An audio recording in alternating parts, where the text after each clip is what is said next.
Salut à tous, alors ce soir je vais assister à l'avant-première de The Strangers 2 Prey at Night. Donc c'est la Horror Night qui est le Kinépolis qui permet de découvrir le film en avant-première. Donc déjà en tout cas je voulais vous remercier du soutien que vous m'avez apporté, ça m'encourage énormément. Je n'attendais pas spécialement ce film, pourtant j'ai énormément aimé le 1, je ne pensais pas du tout qu'il y aurait une suite. Et dès que j'ai su qu'elle allait sortir au cinéma, alors que le 1 pas du tout, alors je me suis dit autant foncer. Au vu de la bande-annonce, il y a l'air d'avoir beaucoup plus d'action dans cette suite. On voit beaucoup plus les tueurs, donc ce sera moins flippant, mais il y aura plus d'action, ce sera énormément tendu, je pense. Et donc, on se retrouve pour la critique de The Strangers 2.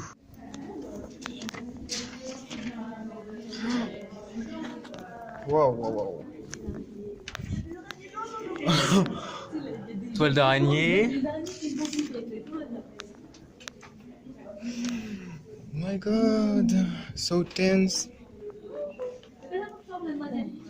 Elle a l'air plutôt en train de mourir. Oh, putain.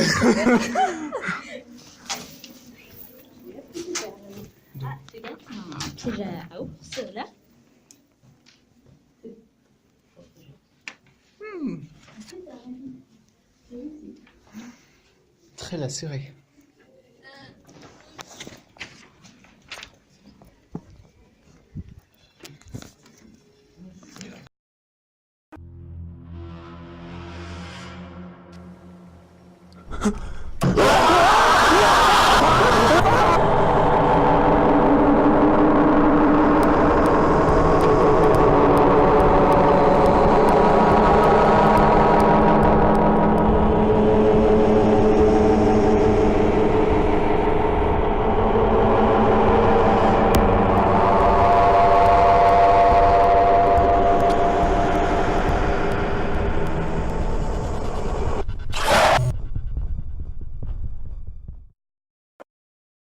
Et donc me voilà, je vais faire un petit résumé pour ceux qui connaissent pas l'histoire. Donc ça parle d'une famille qui va louer un mobil-home dans un parc étrangement désert, mais ils vont vite s'apercevoir que trois inconnus masqués vont tenter de les tuer. Alors autant le dire tout de suite, ce second volet n'a rien d'original. Après tout, voilà, c'est basé sur des faits réels, des gens masqués qui tuent des gens, donc forcément on peut pas trop critiquer ce qui est véridique. Après, reste à savoir ce qu'on en fait du film. Donc pour cette suite, je dirais que ça s'émancipe du premier volet quand même, puisque ce dernier était un huis clos dans une baraque. Là, ça se déroule quand même dans un camp, donc voilà, ça se déroule à l'extérieur, pas qu'à l'intérieur. Les déroulements et l'acte final sont quand même différents de celui du premier volet. Alors déjà, je vais commencer par la forme, donc les cadrages, l'intégration de la menace. J'ai beaucoup aimé justement comment elle a été introduite, parce que ça commence par des zooms progressifs sur tels endroits du parc. Donc on sent vraiment on sent vraiment ce danger imminent. J'ai beaucoup aimé, ça commençait déjà à être angoissant. Ces zooms sur les maisons en pleine nuit, sur la salle alors que tout est obscur, donc la tension quand même commence déjà à s'installer. Toujours sur la menace, j'ai beaucoup aimé la façon dont les tueurs faisaient leurs apparitions dans les scènes. Je trouve que celle-ci était vraiment très soignée, il n'y avait pas forcément besoin de jumpscares. Je trouvais justement qu'ils apparaissaient de façon naturelle. Voilà, ils apparaissaient comme ça, en mode normal. Donc je fais référence notamment à la scène du bungalow avec la mère et la fille. Donc elles sont voilà, dans la salle.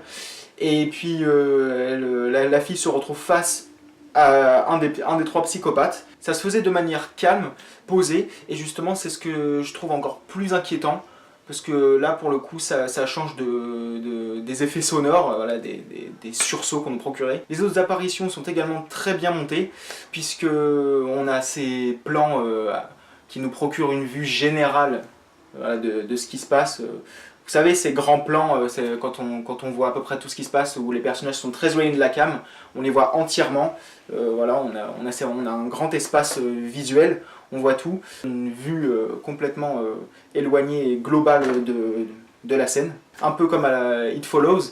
Donc forcément, on a ce jeu d'observation, on regarde au loin derrière le personnage si les tueurs ne débarquent pas.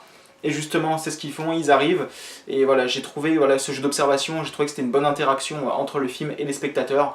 On aime justement regarder s'il n'y a pas quelque chose qui apparaît dans l'angle de gauche. Enfin voilà, j'ai trouvé que c'était une bonne idée. Ces plans sans musique, ces plans posés, voilà, j'ai beaucoup aimé. Toujours dans la façon de cadrer, de filmer, j'ai beaucoup aimé aussi l'autre type de zoom auquel on a droit. Donc ces zooms sur le visage des personnages qui sont en détresse. Alors justement, ça faisait, voilà, il y a bien du voyeurisme là-dedans. C'est à la fois dérangeant et je trouve ça, voilà, c'est assez cruel. Surtout que les acteurs sont très convaincants, on croit à leur jeu justement. Je trouve que voilà, le casting était un très bon choix. Et justement, grâce à eux, les personnages ont de l'épaisseur. Je trouve qu'ils sont même plus attachants. Je fais référence au grand frère. On a peur qu'il lui arrive un gros malheur. Donc forcément, on a cette tension encore plus importante. Il y a même une mort inattendue pour moi. Enfin, en tout cas, une mort qui est arrivée quand même très rapidement. Je m'y attendais pas du tout. Mais au contraire, c'est une excellente idée. Puisque justement, c'est là que le film se montre un peu imprévisible. Et c'est là justement que je vais délivrer un petit spoiler. Donc attendez, il y aura donc l'image de ma vidéo va devenir toute rouge, donc vous pourrez couper le son et dès qu'elle ne le sera plus, vous pourrez à nouveau écouter. Donc attention, spoiler. Donc ça a divisé pas mal de gens, mais moi je trouvais que c'était une très bonne idée. Donc le fait que les parents meurent assez vite dans le film. Donc pour beaucoup de spectateurs, c'était un mauvais choix. Pour eux, il fallait que les tueurs laissent encore ce jeu de tension, de suspense, de mystère. Mais je trouvais justement que c'était une bonne idée d'éliminer les parents assez vite, puisque comme ça, on a les adolescents qui sont en mode, voilà, qui sont les seuls proies qui doivent se démerder tout seuls. Donc forcément, oui, voilà, on est ce teenage movie. Mais dans le premier opus, les proies étaient déjà un couple d'adultes. Donc là, ça aurait pas été super intéressant de revoir encore des adultes se démerder. Là, on a quand même des ados qui se débrouillent tout seuls. Bon, pour moi, c'est un bon choix. On a la bonne idée scénaristique de regrouper la mère et la fille qui mènent une relation relativement froide. C'est très tendu entre ces deux personnages. Et justement, quand elles s'unissent dans le bungalow, quand elles sont poursuivies par un des trois psychopathes, on pense qu'elles vont mener un super combat de survivante. Et boum, en fait, la mère se fait tuer. Alors j'ai bien aimé, j'ai été surpris, puisque son personnage était assez quand même bien défini. Voilà, c'est une femme quand même faible, un instinct maternel, protecteur, mais qui fait justement d'elle une cible qui est facile à tuer. Donc, fin du spoiler. Voilà, donc on reprend. Par contre, ce qui peut déplaire, en tout cas, moi ça ne m'a pas dérangé, au contraire, c'est que cette suite se révèle moins angoissante puisqu'on en voit beaucoup plus, mais il y a quand même encore quelques éléments mystérieux. En général, je préfère l'angoisse à l'action, voilà, je préfère quand on en voit moins, et pour vous dire, le projet Blair Witch est un de mes films d'horreur préférés, mais j'ai trouvé qu'ici, dans The Strangers 2, on a une chasse à l'homme beaucoup plus prenante, mieux rythmée, voilà, il y a beaucoup plus d'action. Pour le coup, ça m'a pas dérangé, mais il y a quand même quelques passages angoissants. Et puis, petit élément qui m'a un peu agacé, c'est quand l'adolescente se rend dans un mobil-home, donc elle connaît la situation, là, elle sait tout ce qui se passe, elle sait que des individus valent sa peau, et donc elle entend un bruit dans la pièce voisine, et puis elle se met à gueuler, « Il y a quelqu'un ?» Mais non, mais fais pas ça, enfin, tu sais très bien qu'il y a des tueurs et toi tu te mets à l'ouvrir, ferme-la, et au pire tu te faufiles en silence dans la fameuse pièce pour voir ce que c'est. Mais te mets pas à gueuler. Faut toujours une bourrique ou un bourricot qui sorte ce genre de questions, mais non. Sinon ça n'impacte pas sur la qualité du film. Un des gros points forts du film, c'est cette tension qui monte d'un cran. Bien évidemment, c'est le genre de suite donc qui va diviser les fans. On aura ce public qui criera à la violation du premier opus. Oh mais non, le premier il était vraiment angoissant, là on a une vulgaire suite, une vulgaire chasse à l'homme classique qui ne raconte rien. Et puis on aura les spectateurs comme moi qui diront que c'est une suite qui ne reproduit pas vraiment le premier film. Voilà, c'est une suite qui s'émancipe quand même et qui est très bien maîtrisée aussi bien visuellement qu'au niveau du rythme et au niveau des personnages. Donc j'ai trouvé que cette suite réservait des passages imprévisibles. Après c'est sûr, ce film n'apporte rien du tout au genre, mais en tout cas je lui accorde la note de 8 sur 10, c'est un film d'horreur efficace. Sinon je tiens à préciser que le réalisateur Johannes Roberts fait de beaux progrès. Donc j'avais vu un film qu'il avait réalisé il y a quelques années de cela, Storage 24, que j'ai trouvé passable, voilà, un huis clos avec un monstre venu d'ailleurs, qui était correct, mais ça allait. Ensuite, il a fait The Door, donc The Other Side of the Door, qui est sorti chez nous en juin 2016 et qui n'est jamais sorti en DVD Blu-ray chez nous en France. Bizarre, c'est dommage. Mais en tout cas, celui-ci j'avais bien aimé, même si l'histoire est voilà, classique, on a une ghost story assez, voilà, assez située dans les conventions du genre. C'est un film que j'ai trouvé relativement attachant. Et puis il a également réalisé 47 Meters Down, qui est sympathique.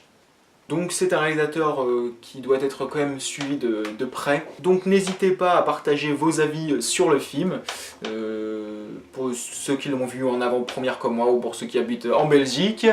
D'ailleurs j'ai bien eu peur que le film ne sorte pas en France, ça aurait été dommage, mais voilà. Et puis pour ceux qui le verront au cinéma dès ou après le 18 avril. Et donc si ça vous intéresse, toujours sur cette même chaîne, je réalise des courts-métrages horrifiques voilà, avec mes amis, voilà, comme Dead Flirt, qui traite l'homophobie, donc deux hommes qui se rencontrent pour la première fois et qui sont traqués justement par un mystérieux individu, ou alors un film sur le gore mais non dénué de révélations que je publierai bientôt à la fin du mois d'avril, donc The Survivors, qui retourne voilà, à mes premières amours le gore. Et puis Devil Cave, un fan footage dans la lignée du projet Blair Witch pour ce qui est des 2 premiers tiers, c'est très bavard, attention, vous serez déçus si vous voulez de l'action. Et puis dans son dernier tiers qui prend une autre tournure. Et puis trois autres courts-métrages qui sont voilà, des exercices, je voulais me faire la main. Donc Le Père, la Poule, Bloody Murder 1 et 2. Donc voilà, si ça vous intéresse. Je réalise également des tops, des classements de films de tel genre. Aussi je fais des trailers réactions. Et aussi, j'ai une autre chaîne avec une amie, voilà. D'ailleurs ça fait un bout de temps que je ne l'ai pas, que je n'ai pas republié de vidéo avec elle. C'est Elodomi, donc une chaîne dans laquelle on relève des défis et puis aussi dans laquelle on découvre des aliments ou autres d'autres cultures. Voilà. Donc si ça vous intéresse, vous avez le lien en bas de la vidéo. Je vous remercie du temps que vous avez accordé à ma vidéo et puis je vous dis à la prochaine. Salut!